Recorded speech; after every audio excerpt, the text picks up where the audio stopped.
que eu não estava... Ah, tá. Não, eu não estava gravando a apresentação, eu queria gravar. Agora vai ficar da metade gravando. Só um pouquinho que eu estou com uma tela na minha frente aqui. Deixa eu... Tá ok. Óbvio que se a gente utilizar o contraste, fica muito mais fácil. Então, a gente vê aqui nessa a venografia do seio coronário. Então, a gente vê aqui a boquinha do seio coronário, ele abre e a gente consegue ver aqui a anatomia do seio coronário. Uma coisa que eu acho que ajuda, principalmente por procedimento convencional, é deixar ele nessa posição. Então, tu consegue ver com o Decapolares, marca exatamente onde está a boca do seio coronário, e depois eu vou mostrar o distal, ele está na posição do risco. Se eu deixar muito avançado, eu vou perder essa relação, e eu acho importante, por exemplo, uma ablação de taquicardia parenteral nodal. Então, sempre tentar deixar nessa posição que não é muito avançado, nem muito fora, com a parte proximal, mais ou menos na metade da borda da cardíaca, que a gente pode marcar o ósseo do seio coronário. Isso ajuda quando a gente vai fazer, principalmente, a ablação da taquicardia retronodal. Já, então, a posição do RIS, como falei para vocês, o RIS ele fica na região anterior da válvula tricúspide, tá? Mas ter a posição do seio coronário ajuda bastante. Então, aqui na oblíqua esquerda, tá? Vocês vão ver que a altura do seio coronário ele é mais ou menos a altura do RIS, ele é mais ou menos a altura distal do seio coronário. Então, quando a gente abre à direita, essa imagem vai ficar sobreposta. Então, a gente vai ver aqui o RIS exatamente na posição distal. Então, quando a gente está com dificuldade de encontrar o RIS, o que a gente vai? A gente vai na posição, óbvio que ver o sinal, aí para o RIS é fundamental o sinal. Às vezes a gente até consegue colocar sem ter o sinal, mas a gente precisa do sinal. E eu vou colocar nessa região, mais ou menos nessa região do distal do seio coronário, que a chance de encontrar é enorme. E também é importante, por isso que eu falei daquela posição do seio coronário no início, que quando eu vou fazer, por exemplo, uma ablação de taquicardia por entrada nodal, eu sei mais ou menos onde está o RIS só pela posição do catéter do seio coronário. Então, aqui a posição do RIS na oblíqua direita, tá? E aqui a posição do RIS na oblíqua esquerda, lembrando que o septo ele é um pouco oblíquo, ele não é completamente reto, tá? Então, ele acompanha aqui essa região do septo. Aqui eu fiz a marca de uma região do RIS mais proximal e um RIS mais distal. E já o trígono de Koch, quando a gente vai fazer a ablação da taquicardia por reentrada nodal, o que é o trígono de Koch? É a região que vai desde o RIS, tá? Da região do RIS. Então, aqui à esquerda eu tenho o RIS quando eu estava marcando a posição do RIS. E esse aqui é o mesmo paciente, ela só está um pouquinho deslocada para não estar tão centrada a imagem. Então, eu tenho aqui a posição do RIS, que pode ver, ó, bem onde está o seio coronário. Então, a região anterior do trígono de Koch, a região posterior, a região inferior do trígono de Koch é o ósseo do seio coronário. Aqui ele está um pouquinho avançado, mas seria mais ou menos por aqui, tá? Ele não está bem, como eu falei, no proximal, mas tá próximo, tá? A região posterior é o tendão de Todário e na frente é a válvula tricúspide. Então, esse aqui é o trígono de Koch. E a gente consegue, então, ver onde ele está só com a posição dos catéteres, a sombra do coração, a posição dos catéteres aqui no RIS, proximal do seio, e aqui a região mais posterior. É óbvio que também para uma ablação da taquicardia por reentrada nodal, a gente é fundamental os sinais, mas até poderia fazer uma ablação de... Acho que o Dr. Maurício já fez, fazer ablação de taquicardia sem reentrada nodal, sem sinal, sem eletrograma. A gente vê mais ou menos anatômico, vê a resposta, e eu e o Morridinho já fizemos sem raio-x, só vendo o sinal. Então é possível, mas óbvio que ter os dois, um complementa o outro. E a gente ouve a região zona 3 da via lenta nodal, zona 2 da via lenta nodal, zona 1 da via lenta nodal. O que é? É basicamente pegar essa região do trígono de Koch, dividir em 3. Habitualmente a 3, acho que aqui está um pouquinho alta a 3 fica próximo ou o seio coronário está aqui um pouco mais em cima. A 3 fica próximo do ósseo de seio coronário, até mais ou menos o teto. A 2 é acima, e a zona 1 é quando já tem um pouco de sinal de risco.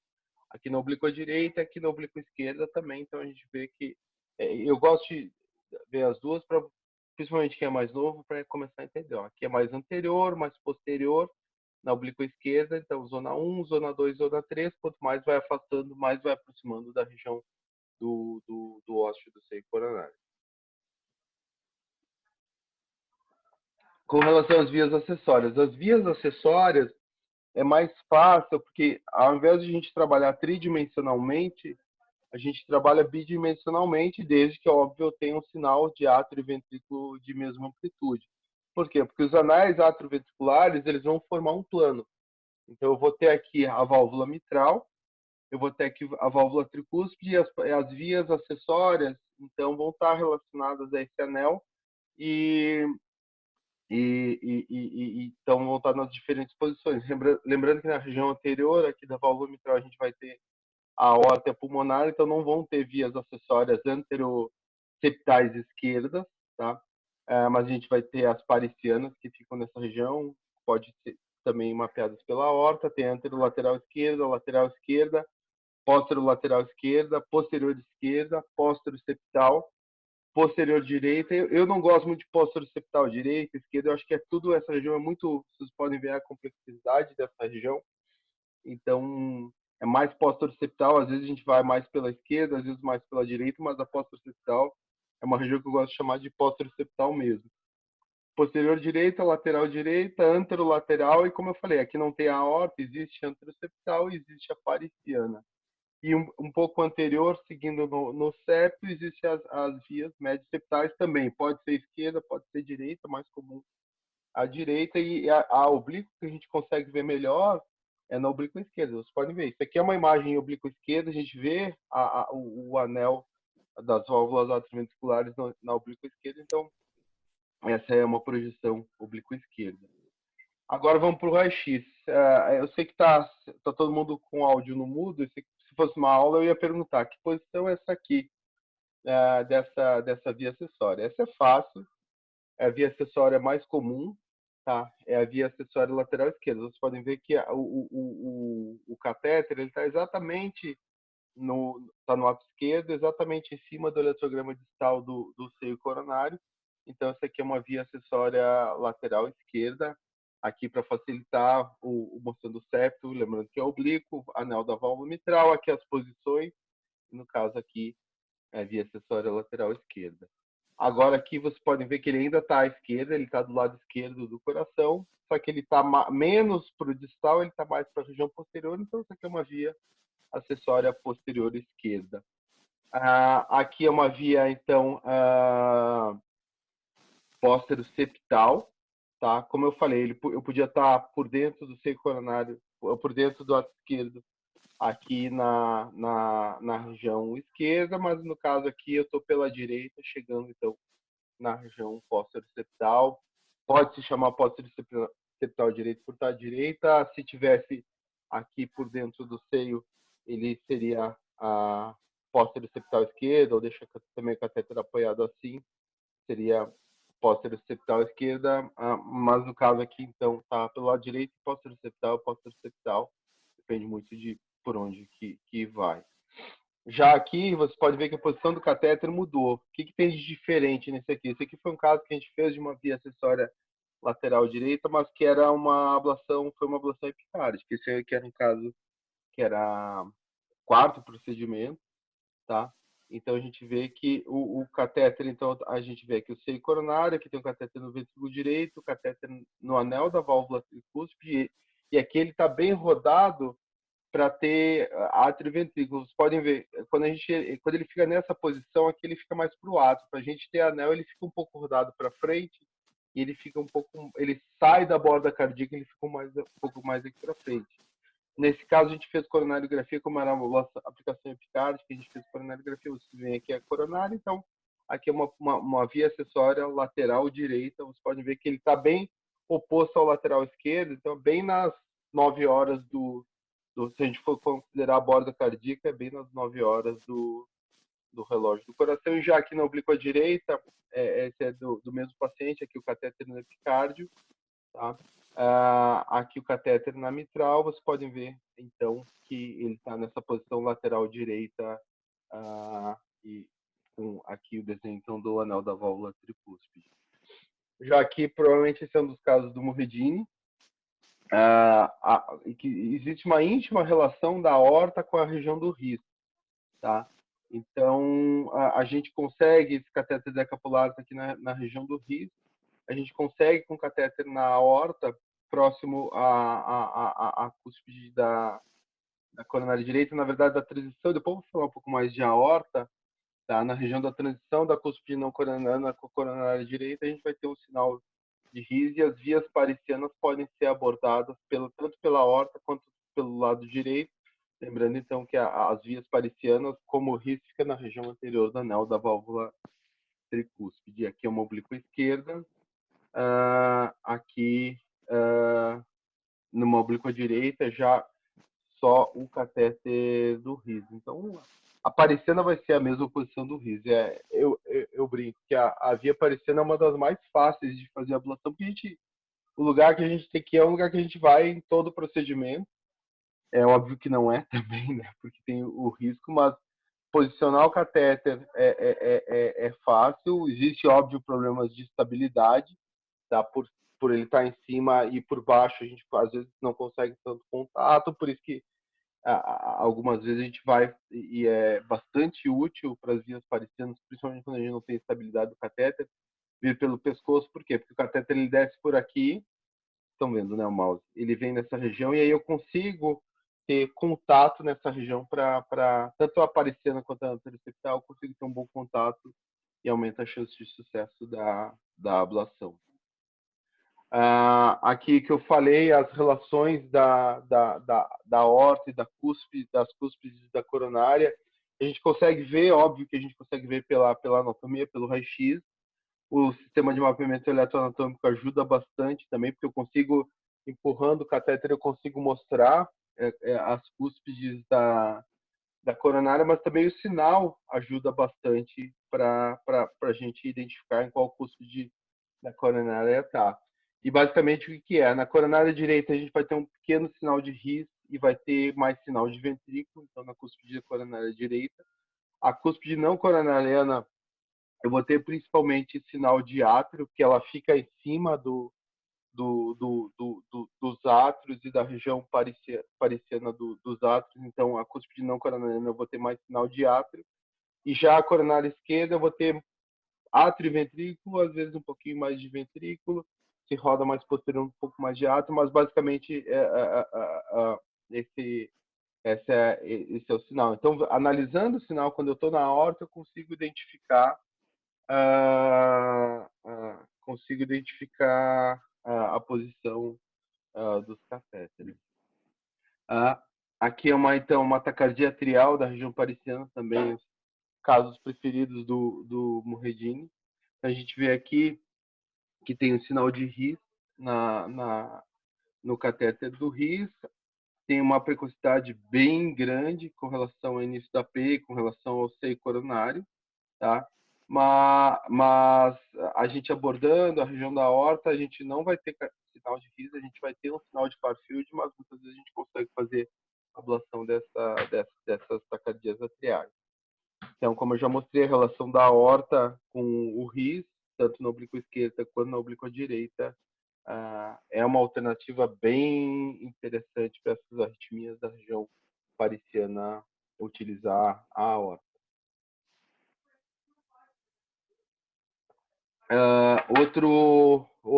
Outra procedimento que a gente faz só com fluoroscopia, tem gente que usa eco transesofágico, que usa eco intracardíaco, mas é totalmente possível, vocês veem que é totalmente possível fazer a transeptal só com a utilização da fluoroscopia. Eu tenho uma aula de transeptal, depois a gente pode programar também, eu vou passar bem rápido, mas basicamente a gente vai descer a transeptal na oblíqua esquerda, tá? E eu vou ter as duas quedas. A primeira queda é quando cai da cava dentro do átrio, e a segunda queda é quando o catéter cai na fossa oval. E o que é importante é a gente sempre que for fazer a punção transeptal, a gente ter um catéter no seio coronário, que eu vou mostrar a região, o limite inferior do septo, então essa é a descida. Na oblíqua direita, então, como eu vou ver? no caso, o coração não está bem reto, então ele vai ficar discretamente rodado para frente, a região da punção, tá? Mas eu tenho que estar atrás do seio coronário, rodado um pouco para frente e geralmente na frente da coluna e na frente do esôfago. Então aqui eu fiz a marcação de mais ou menos onde está o septo. Ele está um pouquinho grande aqui.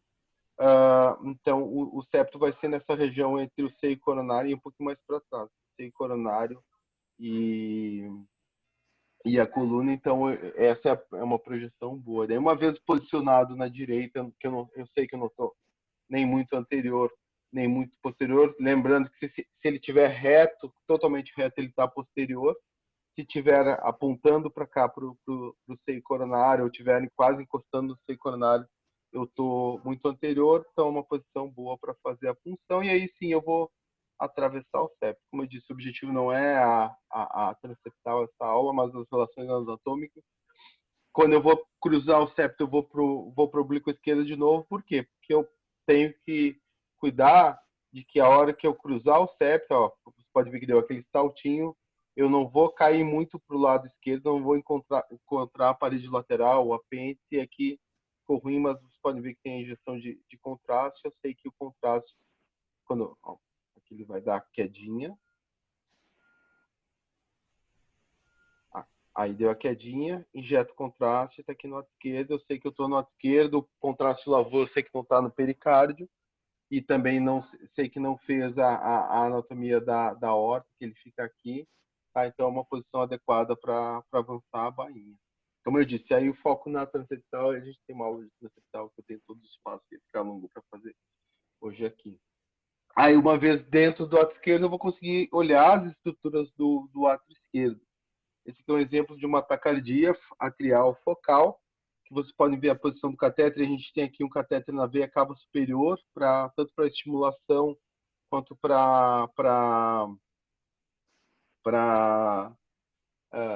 se for o caso, até mapear o frênico, embora aqui o risco nas direitas é só se eu estou muito dentro da veia, mas ter essa relação anatômica. Então eu tenho aqui na oblíqua esquerda um catéter na cava superior, eu tenho esse catéter aqui apontando, ele está na boquinha da veia pulmonar, tá? E já aqui na oblíqua direita, ele está apontado para trás, porque lembra que as veias são posteriores, então a gente vê o catéter aqui na região posterior das veias pulmonares. E no caso aqui, eu faço uma arteriografia, você pode ver então a posição da veia superior direita. Então, claramente, é bastante fácil de ver usando a fluoroscopia e entender a posição das veias pulmonares. No caso aqui, esse laço está bem avançado. Mas a gente sempre deixa um pouco mais dentro quando vai fazer, para ter relação. E aí sempre, se eu for aplicar, for fazer isolamento, eu vou buscar a gente sempre está fora do laço e vejo onde está a anatomia. No caso, o átrio, ele está aqui, ó. Então, se eu fosse fazer isolamento, às vezes faria nessa região aqui. Aqui já vê a esquerda. Esse aqui é uma arteriografia para algum dos procedimentos de single shot, que a gente colocou então um catéter aqui no ventrículo esquerdo. Vocês podem ver, tem uma transeptal, tem um catéter que passa para a esquerda e ele vem aqui para. Então, eu sei que esse catéter está no ventrículo esquerdo, estimulando com uma frequência rápida. Isso vai fazer com que o contraste lave menos. E a gente vai ver então aqui a veia superior esquerda e a veia inferior esquerda nessa projeção. E aqui já na oblíqua direita a gente vai ver, isso é um outro exemplo, tá? Que você pode ver que o catéter do laço, ele provavelmente está na veia superior, ele está um pouco para frente, não está tanto, aqui é uma oblíqua direita, você pode ver a coluna aqui, e a gente injeta, e tem aqui a projeção do apêndice. Já assim, o apêndice ele é bem para frente, ele é bem anterior. Pode ver que aqui está a mitral, a gente vê o contraste indo para o ventrículo.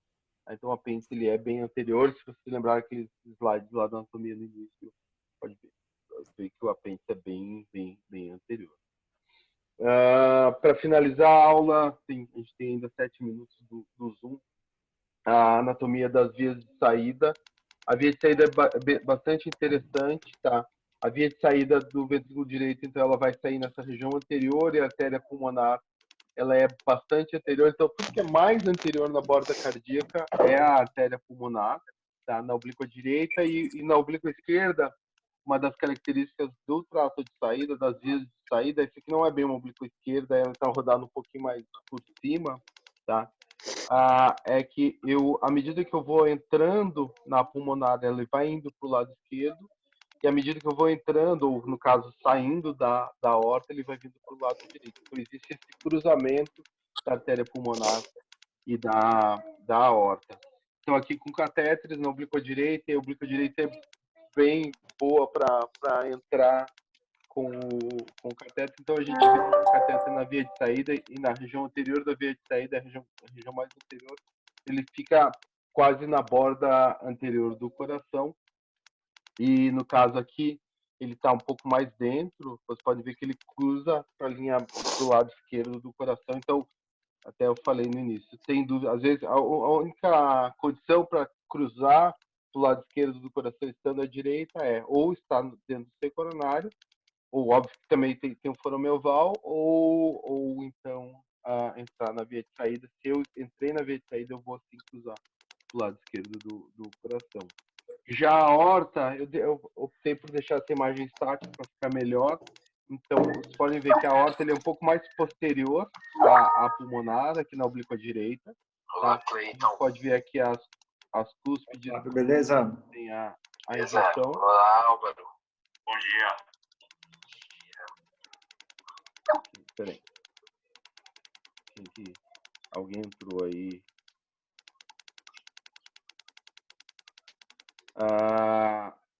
Desculpa. Só para... então, aqui a gente vê a aorta, tá? Ele sai do lado esquerdo e vai para o lado direito da borda cardíaca na oblíqua esquerda. Então, essa é uma das características da aorta. E para realmente finalizar, outros dois, são só dois pontos que são importantíssimos que o raio-x é fundamental e a gente utiliza muito mais, a gente confia muito mais no raio-x que, por exemplo, no ecocardiograma, tá? Então, se a gente tem uma suspeita de tamponamento cardíaco, a gente não vai ficar esperando o ecocardiograma. Claramente, o que a gente vê é que a borda externa do coração, aqui uma oblíqua direita, mas a gente também pode ver na oblíqua esquerda, a borda externa do coração ele não mexe, e você pode ver que dentro os catéteres estão mexendo, e às vezes, quando o paciente está tamponado, ele até fica mais hiperdinâmico. A gente vê, então, aqui claramente um duplo contorno, a borda externa que não mexe, a borda interna aqui do coração está movendo e até hiperdinâmico, dos mesmos jeitos dos catéteres. Então, esse aqui é um paciente que está tamponado, e quando a gente tem, então, o tamponamento, ele não pede eco, depois a gente vê o raio-x é suficiente para fazer o diagnóstico e para indicar a pericardiocentese. E para a punção epicárdica, quando a gente vai fazer também, se for o caso, a gente programa uma aula de punção epicárdica, o que é importante, uma vez acessado o espaço pericárdico, é a gente ter certeza que o fio guia está na borda esquerda do coração. Então, a gente está usando agora o fio guia longo, a gente vê que o fio guia está aqui na borda esquerda. Lembrando que algumas vezes a gente pode funcionar o VD e o cateter para via de saída, ele até pode sair da borda cardíaca nessa região, mas nunca ele vai estar no espaço pericárdico nessa borda esquerda do coração. Sem dúvida, ainda pode usar a direita e a gente vai ver o fio guia envolvendo o coração. E agora, para realmente finalizar, tem essa... não, vamos fazer zero fluoro, o raio-x é deletério. Eu peguei de uma planilha, de um banco de dados que eu consegui, que é dado não publicado, a gente tem que ver se vai publicar ou não, que em 11.475 procedimentos de radiologia intervencionista nossa, entrando vascular, neurocardio, tá? O tempo de raio-x até que é semelhante. A gente usa bastante raio-x, até, não é bastante, mas aqui, ó, uma mediana de 12 minutos, tá? Que é um pouco mais que a cardio. Tudo isso aqui, como são 11.000 pacientes, quase todas as diferenças são significativas, por isso que eu nem coloquei P. Tá? Mas são semelhantes, o tempo de raio-x em minuto que é importante, como os nossos catéteres são sólidos e a gente tem pouca filmagem, a nossa dose de raio-x é baixa e vocês podem ver aqui, isso aqui é numa sala de hemodinâmica, nem é do nosso ar, tá? Que é uma mediana ao redor de, se eu não me engano, é 180 miligray. Então, a gente usa, embora tenha que usar o raio-x, as doses e a quantidade de raio-x é muito pequena. Pode olhar aqui um procedimento de angioplastia e dos procedimentos de cardio. Aqui entra a CAT diagnóstico angioplastia, a dose mediana é de 1.200 miligray, que é dificilmente a gente vai, óbvio que alguns casos aqui passaram, mas as doses de um procedimento de CAT são doses que a gente habitualmente não vai. Menos de 1 minuto, se cair, depois eu entro para se vocês tiverem perguntas, tá? Então, a radioscopia, embora seja uma ferramenta antiga, é bastante importante nos procedimentos de eletrofisiologia. É importante conhecer a anatomia das estruturas, é óbvio, a anatomia radiológica também, tá? E usar essas imagens de tomografia ajudam bastante. No caso, a posição dos catéteres, os sinais também ajudam bastante nessas estruturas. E é isso, pessoal. Obrigado pela atenção. Acho que vai cair, menos de 1 minuto vai cair a conexão. Eu entro de novo caindo para vocês fazerem perguntas, se quiserem. Eu vou sair e vou entrar, aí vocês entram de novo. Eu vou usar o mesmo endereço que realmente está aparecendo aqui menos de 1 minuto. Obrigado.